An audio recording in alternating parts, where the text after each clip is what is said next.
March 6, 1945, 3:47 p.m., Cologne Cathedral Square, Germany. Feldwebel Karl Hoffmann pressed his eye to a shattered periscope, trying desperately to discern an unfamiliar shape emerging from the debris-littered street. Over 3 years of combat, he had meticulously studied every American tank model. He knew the high-riding Shermans armed with their 75 guns that Stuart tanks nicknamed toy Panzers by Tiger crews, and even the rare heavily armored M4A3E2 jumbos that still couldn't penetrate a Tiger's frontal armor beyond 500 meters. Yet this tank was entirely different. Through the cracked periscope, he could see an unusually long and thick gun barrel protruding from what appeared to be a low, slung hole with sloped cast armor. A design unlike anything American. The turret seemed disproportionately large, almost as if it housed a heavy anti-aircraft weapon on a tank chassis. His mind raced through recognition charts, training silhouettes, and intelligence briefings, but nothing matched. In just 18 seconds, Karl Hoffmann would become one of the first German tank crews to encounter the Americans' new formidable firepower.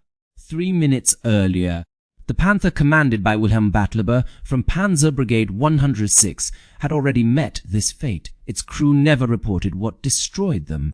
The M26 Pershing's powerful 9mm gun spoke first, firing an armor-piercing round at a velocity of 53 meters per second. It covered the 120-meter distance between the tanks in less time than it took Hoffmann to blink.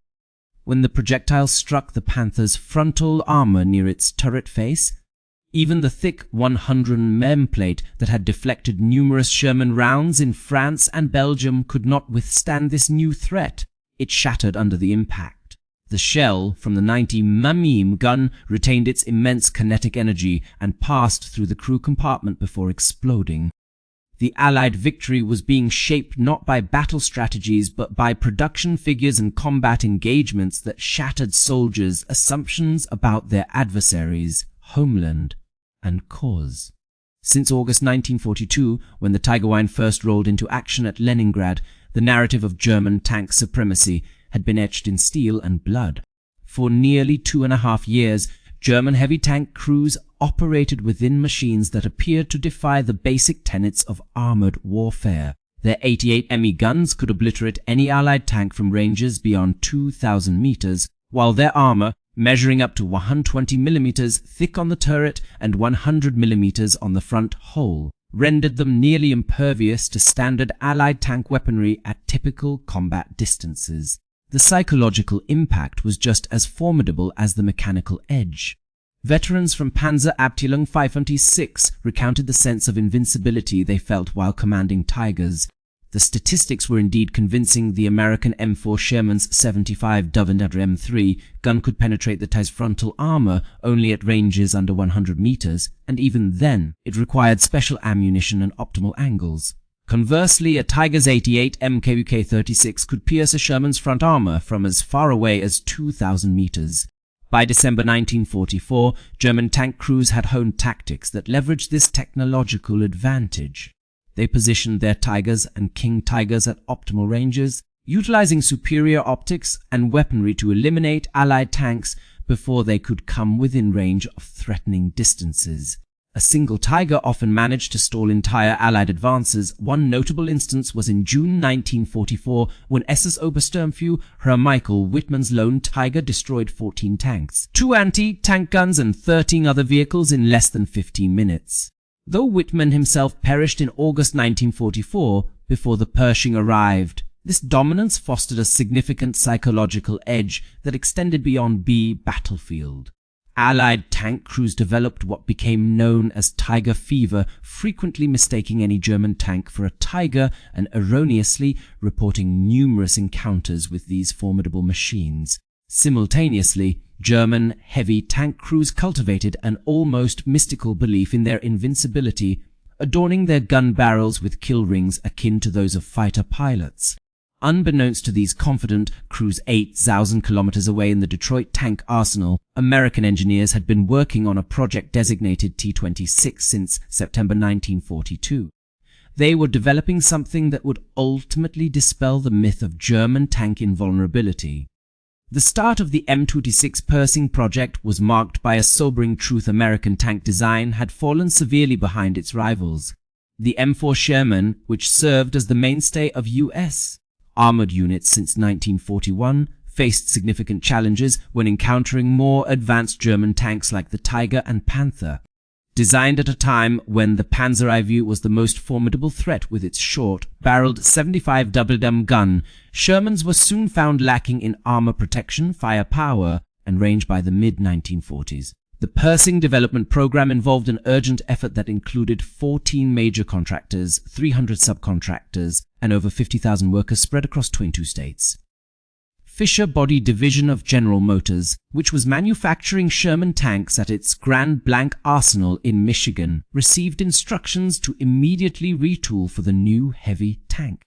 The modifications were extensive new casting techniques for the turret, entirely different transmission systems, and most crucially, the integration of a powerful 19 mm gun previously used only in tank destroyers and anti-aircraft roles. The 90 mm M3 gun was an engineering marvel. Derived from the successful 90 mm anti-aircraft weapon, it fired a 24-pound armor-piercing round with velocities surpassing 800 feet per second. The standard M82 APC round could penetrate 119 mm of armor at 500 yards, enough to breach the frontal armor of a Tiger tank at combat ranges. A newer variant, the T-30 16-inch VP round with its tungsten carbide core, had even greater penetration capabilities. 201 mm at the same range, enough to threaten the formidable King Tiger.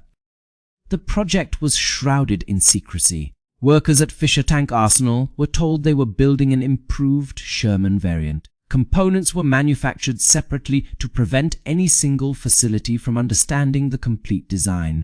When the first 20 Pershings were sent to Europe in January 1945, they were listed as heavy maintenance equipment and covered with tarps.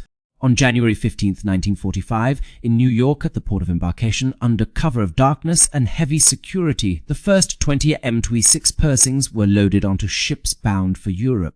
Each tank was wrapped in waterproof covering and labeled with false shipping codes. The crews chosen to operate them had been training in isolation at Fort Knox since November, sworn to secrecy under threat of court-martial penalties. The crossing took 11 days through waters infested with enemy submarines. The Pershings were concealed within the ship's cargo holds behind rows of regular Shermans, remaining out of sight even from most crew members. During their journey across the ocean, the tank crews diligently studied German armor recognition charts and rehearsed their cover story. These men served as replacement teams for standard Sherman units. Upon reaching Antwerp on January 26, 1945, under the veil of darkness, they were swiftly transported by special trains to the maintenance area near Düren, Germany, belonging to the 3rd Armored Division. There, the crews completed their final preparations while Major General Morris Rose, the division's commander, personally briefed battalion leaders about the new tank. On February 25, 1945, 4 Pershings were assigned to support the 3rd Armored Division's push towards the Rhine River. They were deployed 1 per task force and integrated into regular Sherman companies with strict instructions to engage in combat only when facing German heavy tanks. The crews painted their vehicles in standard olive drab colors and added unit markings to help them blend in, although their longer guns and lower profiles made them distinguishable to those who knew what to look for. German intelligence completely failed to detect the Pershings despite having one of the most efficient intelligence services during the war. German commanders assumed that the Americans had adopted a strategy prioritizing quantity over quality permanently, and could not imagine that American industry would switch production lines to heavy tanks while continuing to manufacture Shermans. On February 26, 1945, near Germany, the first Pershing combat loss occurred when a Tiger I tank ambushed the T-263 nicknamed Fireball. The German round hit the gun mantlet of the Pershing, killing the gunner and loader. Remarkably, the damaged Pershing was repaired and returned to service on March 7th, highlighting American recovery and maintenance capabilities.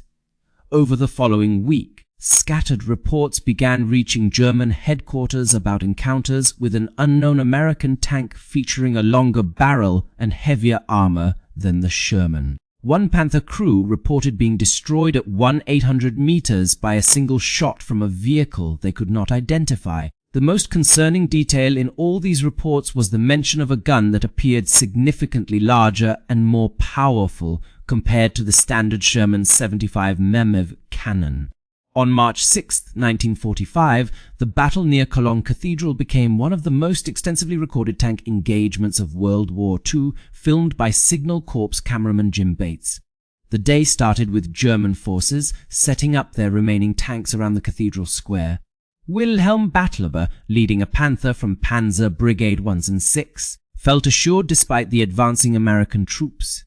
The open area offered clear lines of sight, and positions behind debris provided partial cover for the vehicles. At 3:20 p.m., Bartelborth noticed movement near the ruined Gerion Hotel. Through his periscope, he observed what initially seemed to be a unique Sherman variant with an extended gun. He ordered his gunner to fire at a range of about 300 meters, well within the effective range for a Panther's powerful 75 mm gun. The Panther fired first, hitting the advancing tank in its frontal armor, but rather than penetrating, the shot ricocheted upwards, sparking.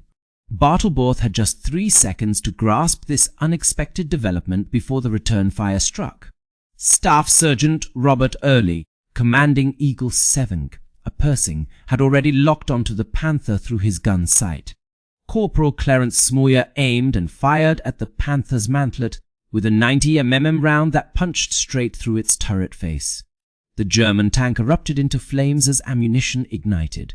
Jim Bates' footage shows what followed another nearby German vehicle attempting engagement but being destroyed by Eagle 7 with a single shot to the front. This brief exchange, lasting less than 5 minutes, conclusively demonstrated that American tanks were now on par in firepower with their German counterparts.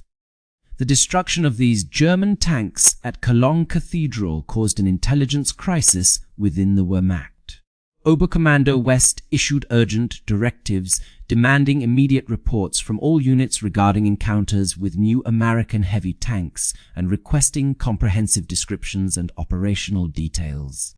The responses highlighted a sense of technological shock among German commanders who found it difficult to comprehend the new capabilities presented by American tanks. Numerous reports described these American tanks, equipped with 19mm class guns and heavily armored fronts, as outperforming Panthers and Tigers over distances surpassing 500 meters.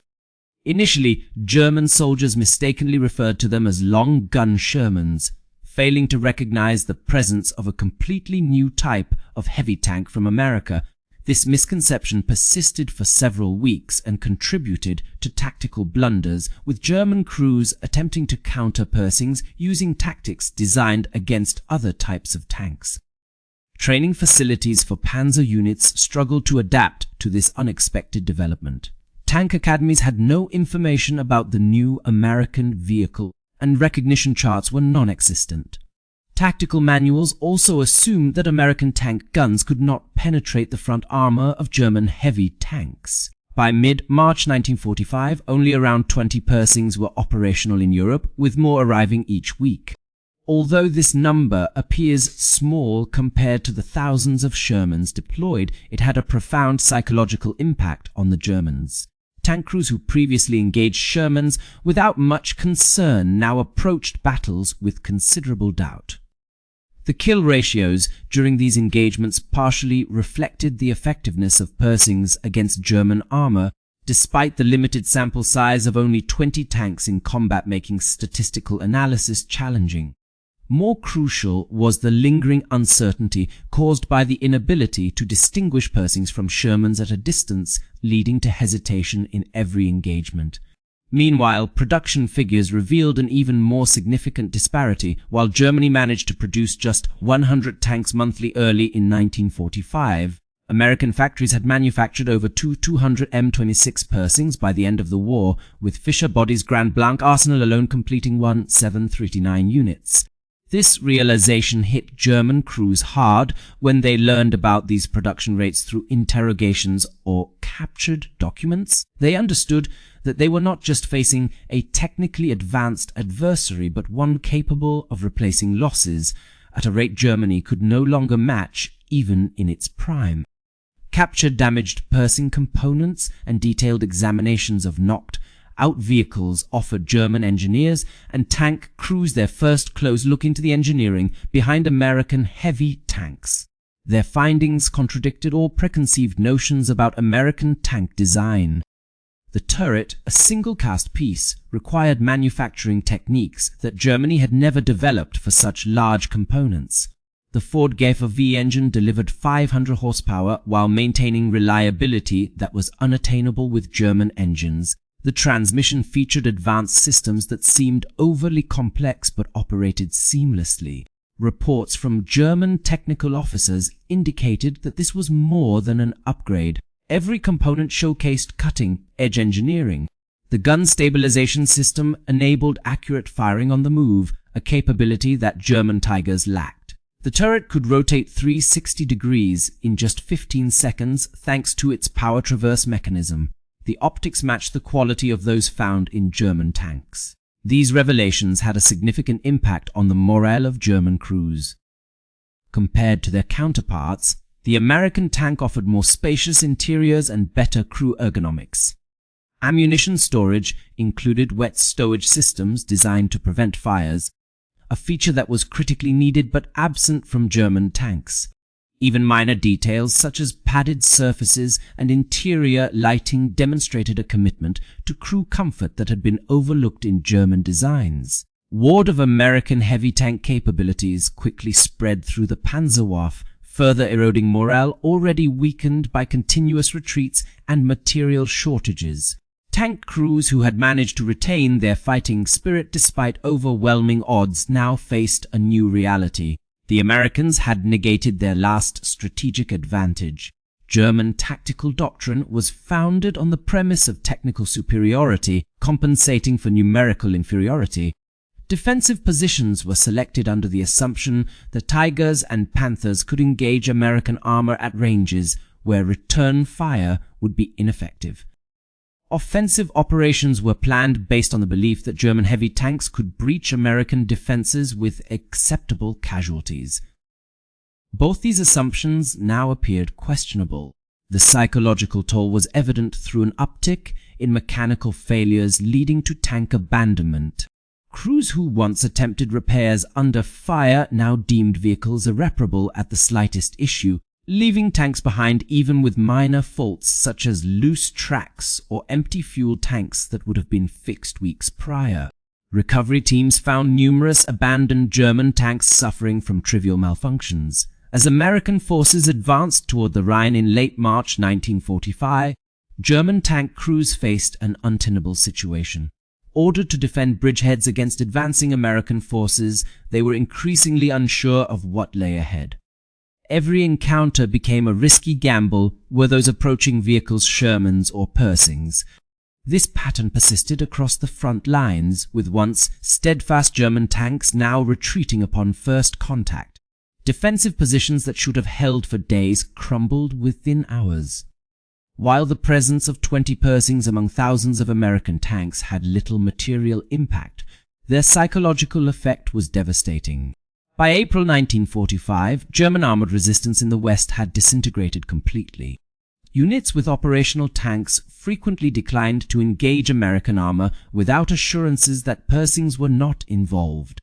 As such guarantees were unattainable, many units effectively halted offensive operations. The assault on Dessau from April 21st to 24th illustrated this new reality. Despite having functional Panthers and Tigers, German defenders adopted purely defensive tactics and avoided engaging American tanks at a distance. The American advance, which included Pershings alongside regular Shermans, encountered minimal resistance as German crews opted for withdrawal rather than confrontation with potentially superior American armor. Even tank aces who had amassed numerous kills abandoned their vehicles if there was any chance of encountering Pershings. Rumors of Pershing presence in an area often prompted immediate withdrawals by German armored units. The once formidable Panzer force that conquered France and nearly defeated the Soviet Union had lost its fighting spirit. As the Germans surrendered in late April and early May 1945, thousands of tank crews were taken prisoner by Allied forces. The interrogations conducted by U.S. Army intelligence officers revealed a significant psychological impact on the German soldiers when they learned about American heavy tanks. Veterans repeatedly mentioned that discovering the capabilities of American heavy tanks was a turning point for them. For 3 years, these veterans had operated under the assumption that their Tiger tanks were technologically superior to those of their enemies. This belief sustained them even when outnumbered and retreating.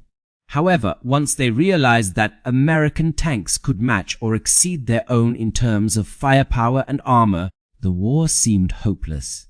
Many German tank crews had never actually faced a Pershing on the battlefield, but the mere prospect of such encounters influenced every tactical decision. The uncertainty regarding whether approaching American tanks were Shermans or Pershings proved as paralyzing as actual combat engagements involving these superior vehicles. It was only after the war that many Germans understood the scale of American heavy tank production by 1945. Despite delivering just 3 10 Pershing tanks to Europe before Germany's surrender, of which about 20 saw combat, the United States had manufactured over 200 M26 Pershings in total by October 1945. Fisher Body's Grand Blanc arsenal alone produced 739 of these tanks, while the Detroit tank arsenal added another 473 units. Once converted to produce Pershings, assembly lines could complete a tank within hours compared to weeks for German Tiger production. In contrast, Germany manufactured only 1 3T-47 Tiger I and 4 92 King Tiger tanks throughout World War II. The American capacity for rapid conversion from Sherman to Pershing production without losing output was a testament to industrial flexibility that the Germans lacked. Hardened veterans who survived the war consistently identified learning about American heavy tanks as a psychological watershed moment. These were not inexperienced soldiers prone to unnecessary panic, but battle-hardened veterans familiar with tank warfare. Veterans described a shift in their combat mindset. Before knowing about American heavy tanks, they clung to the belief that superior technology would secure ultimate German victory. Their struggle was primarily for survival, with efforts focused on avoiding combat rather than seeking dominance. Veteran crews reacted quite differently to Allied innovations compared to their usual responses. They adapted their tactics when confronted by numerical superiority and learned to operate at night and use concealment when faced with air supremacy. However, the technological parity in tank design, which they had relied upon since 1942, offered no tactical advantage. The fate of King Tiger crews during the final weeks of the war epitomized the German psychological collapse. These tanks represented the peak of German engineering, boasting 68 tons of armor and firepower that were essentially impervious to frontal attacks throughout their service life. By April 1945, however, King Tiger crews became increasingly reluctant to engage American armor. Despite the tank's formidable 150 mm frontal armor and long-barreled 80-80 mm gun, which should have ensured superiority over the Pershing, the mere knowledge that Americans now had powerful heavy tanks with 90 mm guns caused hesitation and paralysis among German crews. Once confident in their capabilities, these crews were now uncertain whether they faced Shermans or the more threatening Pershings. Post-war analysis revealed a profound failure of German intelligence regarding American tank development. Despite extensive spy networks and signals intelligence, the Wehrmacht was unaware of the Pershing program until it appeared on the battlefield. This failure extended beyond merely missing the Pershing's emergence. German intelligence fundamentally misjudged America's industrial capacity. They recognized that the Americans produced many tanks, but believed this implied inferior quality. The Germans could not fathom that American industry could shift to producing heavy tanks while still maintaining production advantages in volume. By April 1945, German armored resistance in the West had completely disintegrated. Units with operational tanks often refused to engage American armor. The mere presence of American tanks in an area would prompt German withdrawals regardless of the actual types of tanks involved. Tank commanders individually reported growing efforts to evade combat with American armored units. Vehicles were prematurely declared as mechanical failures following minor issues that would have been repaired on the battlefield weeks prior. Crews claimed sightings of enemy heavy tanks in areas later confirmed by reconnaissance to be occupied solely by Shermans. Paradoxically, the psychological effect of the Pershing far outstripped its actual combat effectiveness. Despite being superior to German tanks in several ways, the Pershing had significant drawbacks. The transmission was unreliable, causing frequent mechanical breakdowns. While the gun was powerful, it fired at a slower rate compared to German 88mm guns. Although the armor was well sloped, it was thinner than that of the King Tiger. In technical terms, the Pershing was roughly equivalent to a Panther. Superior in some aspects and inferior in others, it did not live up to the super tank status expected by German crews, but its psychological impact was substantial regardless of these technical realities. This impact stemmed from undermining German perceptions of American capabilities. Given that only approximately 20 Pershings saw combat, statistical analysis is challenging due to the small sample size, making claims about specific kill ratios unreliable. What truly mattered was not statistical superiority, but the psychological effect on German forces. The belief in achieving tank parity or even superiority with Americans influenced their actions more than actual tank capabilities. The presence of Pershing tanks expedited German surrenders during the final weeks of the war. Crews who would have continued fighting with Tigers and Panthers against Shermans opted for surrender when faced with the possibility of encountering Pershings. The psychological assessment was straightforward. While engaging Shermans with superior German tanks offered survival chances, facing potentially equal American tanks meant certain death. Throughout the front, German tank units that were once known for their relentless combat spirit began to surrender more frequently. By late April, Army intelligence observed that prisoners from German tank divisions often arrived at collection points ahead of infantry counterparts from those same units. A stark departure from earlier trends where tank crews fought until death. Remarkably, when German tank crews transferred from the Eastern Front, where they had enjoyed significant technological superiority over Soviet tanks like the T-34-85 and IS-2, they experienced a profound psychological shock upon learning about American heavy tanks. The Showa Panzer Abteilung Fünfundry, which had destroyed hundreds of Soviet tanks in March 1945 while maintaining confidence in its own technical prowess, saw a dramatic drop in performance within weeks of arriving in the West after encountering American tanks. This stark contrast between Eastern and Western Front experiences led to cognitive dissonance among German tank crews. They struggled to reconcile their dominance over Soviet armor with the possibility of being matched by American forces. The realization that Americans had not only caught up, but potentially surpassed Soviet tank development, while also maintaining a numerical advantage, created an overwhelming sense of facing an unstoppable force. As more German tank units learned about the Pershing's capabilities through combat reports and intelligence briefings, details about its advanced features spread throughout the Panzerwaffe. Each new piece of information further eroded morale. Features such as the stabilized gun system, improved transmission, and crew comfort enhancements suggested that American engineering had not only matched but potentially surpassed German design. The inclusion of infantry telephones on the rear hull of Pershing tanks to facilitate communication with infantry units demonstrated a level of integrated combat operations that was lacking in German designs. Additionally, wet ammunition storage systems that prevented catastrophic explosions showcased an increased focus on crew safety that German engineers had overlooked. Each technical detail reinforced the growing realization among German tank crews. American tanks not only matched but potentially outperformed German counterparts in ways previously unimagined. This psychological impact was profound for those who had long been told of Germany's inherent superiority in engineering and technology.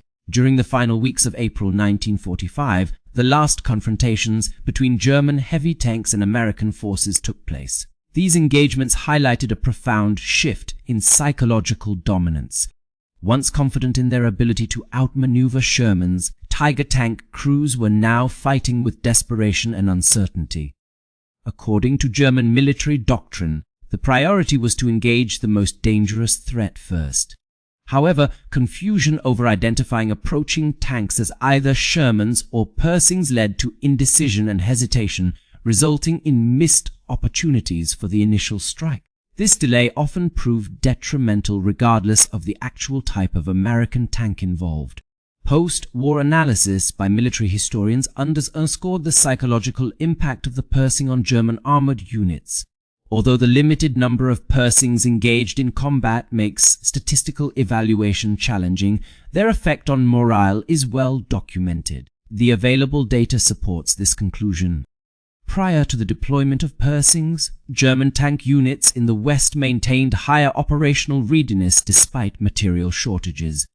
However, following reports about the appearance of Pershing tanks, these same units experienced a significant decline in readiness, with numerous losses attributed to abandonment rather than combat damage. German tank crews had previously developed an unwavering belief in their technological superiority, which sustained morale through severe losses and constant retreats. The arrival of the Pershing shattered this confidence, leaving them without a critical psychological anchor for continued resistance. In later years, German veterans consistently identified the moment they learned about American heavy tanks as the point when they realized the war was truly lost. At reunions and in their memoirs, the theme repeatedly surfaced: technological superiority had been our last hope, but the Pershing destroyed it. Veterans frequently described how the knowledge that workers in Detroit could build tanks capable of matching German Tigers was deeply demoralizing. The realization that an industrial democracy had achieved technical parity while maintaining overwhelming production advantages proved more debilitating than military defeats themselves. The war never fully imparted to German crews what would have shattered whatever remnants of morale they had left.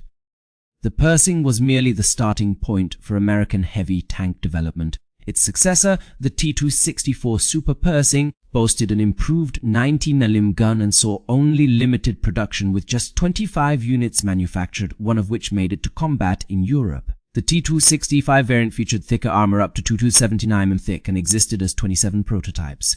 Further along the line was the T-29 heavy tank equipped with a powerful 105 mm gun, still in its prototype phase. Additionally, there was the developmental stage of the T-30 featuring a massive 155 mm gun. American tank design had not merely caught up but was rapidly outpacing German capabilities while retaining production advantages that Germany could never match. The true story lay in their production infrastructure. By April 1945, American tank manufacture facilities spanned over 50 million square feet of factory space. The Detroit tank arsenal alone surpassed much of the total German tank production capacity. Fisher Body had repurposed entire automobile plants for tank production within months, a feat that eluded the German industry entirely. Beyond its tactical and technical implications, the Pershing also sparked a moral crisis among German tank crews who were told they fought for German technological and racial superiority. The appearance of superior American tanks, built by what Nazi propaganda dismissed as inferior races, contradicted the ideological foundations supporting their fight. This cognitive dissonance was especially acute for Waffen SS tank crews selected for their ideological reliability, as these men had embraced Nazi racial theories to justify their actions. The existence of the Pershing directly challenged the worldview that sustained their fighting spirit. If Americans could build superior tanks, what did this imply about claims of racial superiority? The full impact of the Pershing reveals a multifaceted narrative. A total of 310 Pershings arrived in Europe before Germany's surrender, with only around 20 seeing combat action. Due to this limited deployment, any claims about kill ratios are statistically insignificant. What was truly significant was how their presence influenced German morale and tactical decisions rather than the number of German tanks they destroyed. Records indicate a notable increase in tank abandonments and crew surrenders once Pershings were rumored or confirmed to be operating in certain areas. Operational readiness within Panzer units also declined, although this decrease can be attributed to multiple factors. The most ironic aspect of the Pershing's impact was that despite German efforts, their new designs like the Panther II E-50 and E-75 never materialized in sufficient numbers or on time to make a difference. These advanced concepts might have preserved Germany's technical edge, but they were largely 停留在这里，继续深度改写剩余部分。By the time Pershings began entering production, these ambitious German projects remained mostly theoretical designs with only prototypes available. This stark contrast highlighted the fundamental differences in approach between the two nations. While Germans focused on achieving technical perfection for individual weapons systems, Americans prioritized producing large quantities of adequately equipped forces.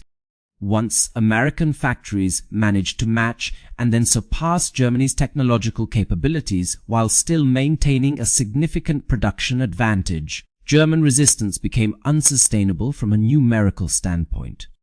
The psychological impact of encountering such formidable American heavy tanks was profound and lasting within the German military establishment. Post-war Bundeswehr doctrine stressed that technological superiority alone could no longer be counted on as an automatic strategic asset.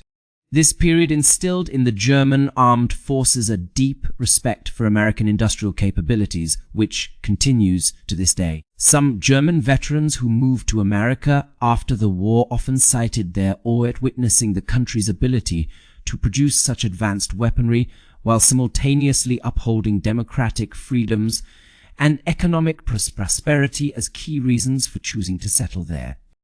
Today, surviving Pershings can be found in museums around the world, serving as silent testaments to American industrial prowess.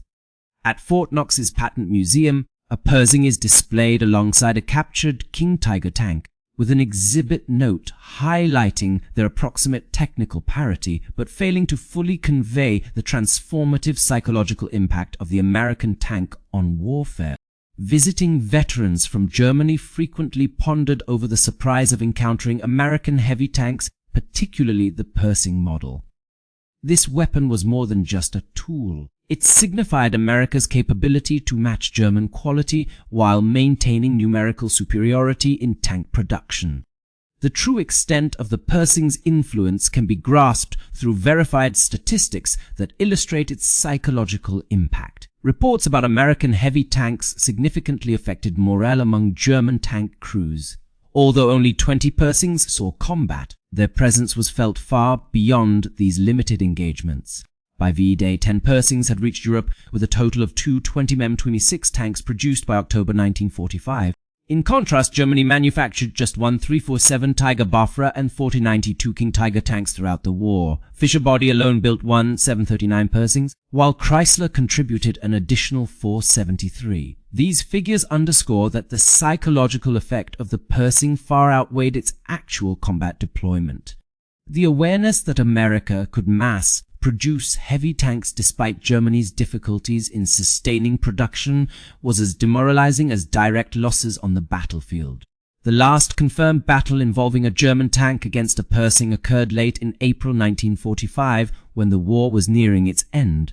By then, the psychological damage had been thoroughly inflicted upon German tankers who began the conflict confident in their technological edge, but concluded it recognizing that American industrial democracy had matched and possibly surpassed their efforts.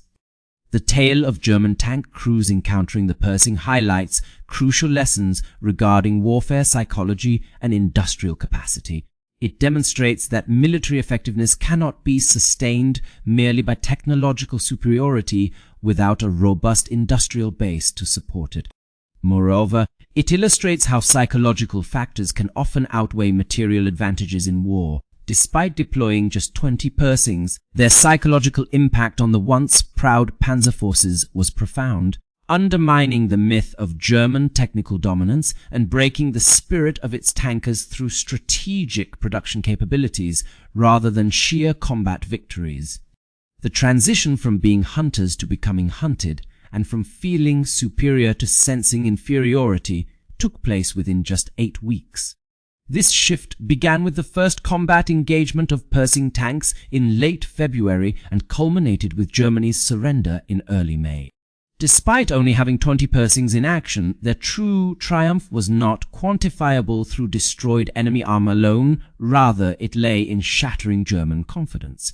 Tank crews who had fought against overwhelming odds for years, buoyed by the belief in their technological dominance, saw that faith crumble when confronted with American heavy tanks. The M26 Pershing achieved what countless Shermans could not. It undermined and ultimately broke the morale of German tankers. This psychological victory was not won through numerical superiority or tactical brilliance, but simply because it proved that American engineering had reached parity. In those final battles, the long barrel visible through periscopes wasn't merely a weapon, it marked the end of an era. The Germans did not realize until they were under fire that the Pershing's 90 mm gun was capable of destroying their Tigers. When this happened, the notion of German invincibility dissipated. The tables had turned, and both sides knew it. This psychological defeat contributed significantly to ending the war in Europe. The Pershing serves as a testament to a critical truth. In warfare, technological superiority is fleeting, but industrial capacity and democratic innovation are enduring. Through their experience with American 90 mm guns, German tankers learned this harsh lesson firsthand. Democracy could produce weapons that matched those created by totalitarian regimes, even if only in limited numbers, whose psychological impact far outweighed their statistical relevance.